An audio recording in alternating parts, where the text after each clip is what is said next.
Calories in, calories out doesn't work for everyone. Yes, it does. But I think what most people are saying is calorie counting didn't work for me. And that's fair. Tracking calories is not a perfect system, and there are definitely limitations, which I'm going to talk about. And not everyone wants to count calories, and that's fine too. You don't need to count calories to lose fat, but I'm going to explain what you do need to do.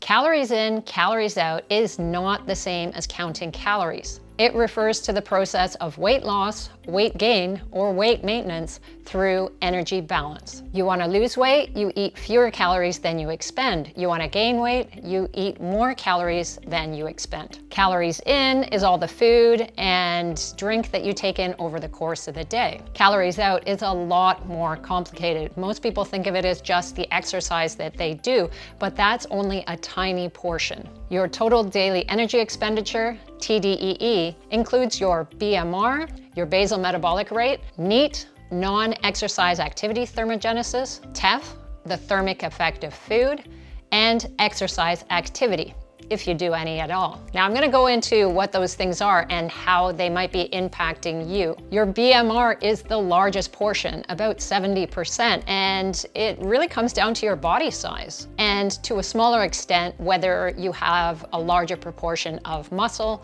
to fat. Because muscle is slightly more metabolically active than fat. A body that is 170 pounds of lots of muscle is going to have a higher BMR than a body that's 170 pounds of 30 to 40% fat. Now, the main issue with calories in is that tracking calories is not all that accurate. Many people underestimate the calories that they're taking in. On average in studies, it's about 30 to 40%.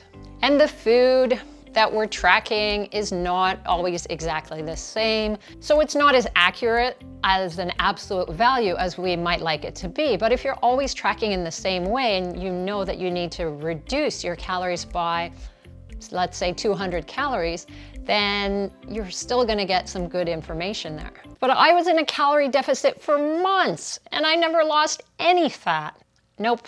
But I don't blame people for being confused because they see these equations on the internet and they fill in their details and it pops out a number that is supposed to be your calorie deficit. And that number may or may not be correct in the first place.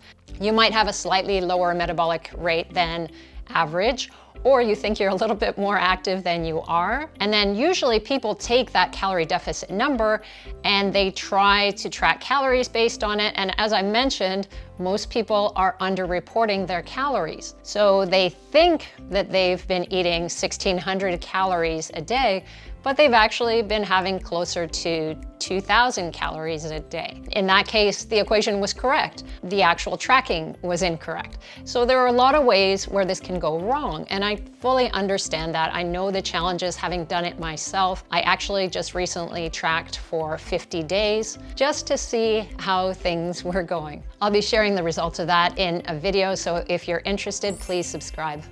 So you should have been in a calorie deficit based on those numbers, but you actually weren't because there are inaccuracies on both sides. Perhaps your activity level or also your tracking. Calories in, calories out is an oversimplified model, but it does take into account all those things you've heard that it doesn't. Does it consider that people have different metabolic rates?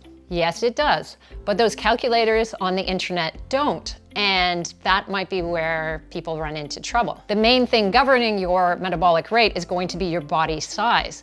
And that also explains why if you've lost a certain amount of weight, it becomes harder and harder to lose weight because your metabolic rate, the number of calories that you're burning, is naturally going down just because you are a smaller person. And smaller people don't burn off as many calories as larger people. A person who's very lean and has more muscle will burn off more calories than someone with a much higher body fat percentage. But let's say a woman is 5'2" and absolutely ripped, she's still not gonna burn off as many calories as a man who's 200 pounds, even if that man is obese and at 40 or 50% body fat. That's unfortunately just how it goes. Does calories in, calories out take into account hormonal balance? Yes, it does. Medical conditions like hypothyroidism can reduce your metabolic rate, but that just means that your calories out is going to be lower. Your metabolic rate is so slow that in order to lose weight, you would have to have too low a calorie intake for it to be healthy or sustainable. In that case, medication is necessary to get your metabolic rate to a normal level. Hypothyroidism affects about 1 in 1,000 men and 18 in 1,000 women, but it's easy enough to be tested with your doctor to find out where your thyroid levels are. But I just have a slow metabolism. Metabolic rate is also affected by genetics. Nothing you can do about that, obviously. It just means that some people won't burn off as many calories as might be expected for their body size, but many people who feel like they have a very slow metabolism and have normal blood work have just acquired bad habits, perhaps through their families. We get some good stuff from our family and we get some bad stuff. So if your parents are also obese, you're much more likely to be obese yourself. And that is a combination of genetics and lifestyle. We can't do anything about genetics, but there are significant things that we can do with lifestyle when it comes to physical activity and the food that we're eating. It takes time and patience to overcome your upbringing. Those are the values and behaviors you were raised in, and they're very deeply ingrained. So for many people, it is a process of years to overcome that. But I believe that if you're committed to that process and you really want to make a change, you can do it. But it will take you more work than it might for other people.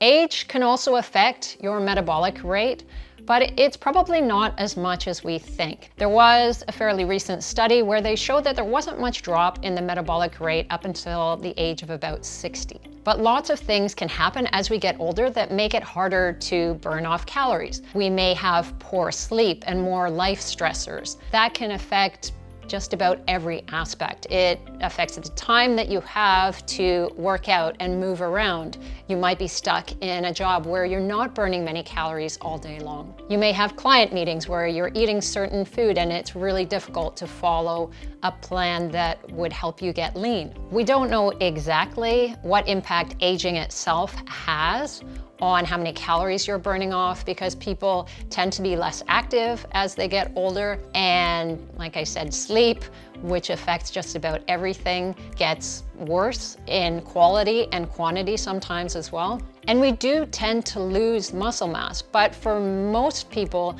this is due to less activity as we're getting older. There are, of course, differences in hormones as we get older, so men will produce less testosterone. Hormones can throw out your ability to exercise, to sleep, and to eat properly, or even have the desire to eat properly. Nobody's overlooking any of those things, but calories in, calories out would still explain that, because it means you're putting out less energy and probably taking in more energy through foods that are more calorie dense. We talked about how body composition can affect your metabolic rate, and maintaining muscle mass is going to be key. Most people don't do the strength training they need to maintain muscle mass, much less grow it as they get older. So it's very difficult to say, are we losing our muscle because we're aging, or is it just because we're not doing what it takes to stimulate those muscles to stay the size they're supposed to be?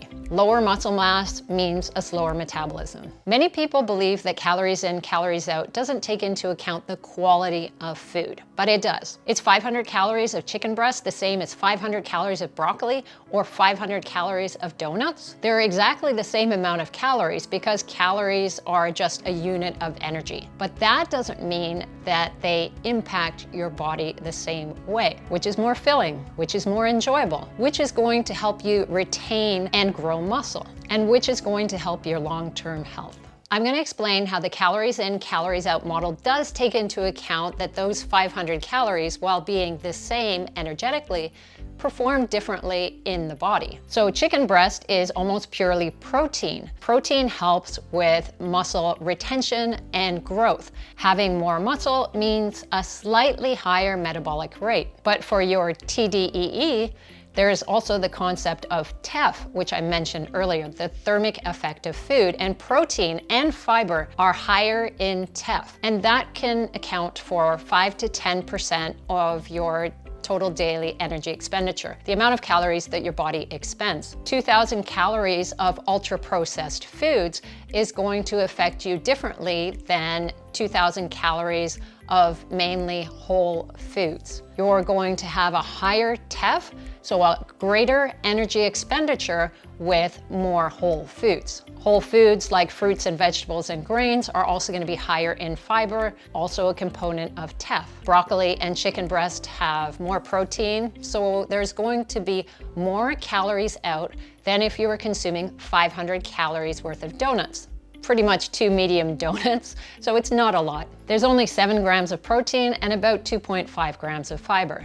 Bet you didn't know that donuts have some fiber. Not a lot, but some. Now, if we look at the food volume, how much it's going to fill you up, 500 calories of broccoli is over 16 cups. Most people probably won't consume that at one sitting. It's going to have 40 grams of protein and about 37 grams of fiber. So that would be more than most people need in terms of fiber for the entire day. 500 grams of chicken breast, that's about 470 grams, probably about 3 breasts. I tend to have about a 150 gram breast per meal, so this would be 3 of those. And that chicken breast is going to help you with muscle growth. There's going to be more energy expenditure. It's going to make you feel better than 500 grams of donuts. If you feel better and there is a greater nutrient composition, so this applies to chicken and broccoli, then you're going to be able to expend more energy. You're probably going to move around a lot, and you're going to be able to work harder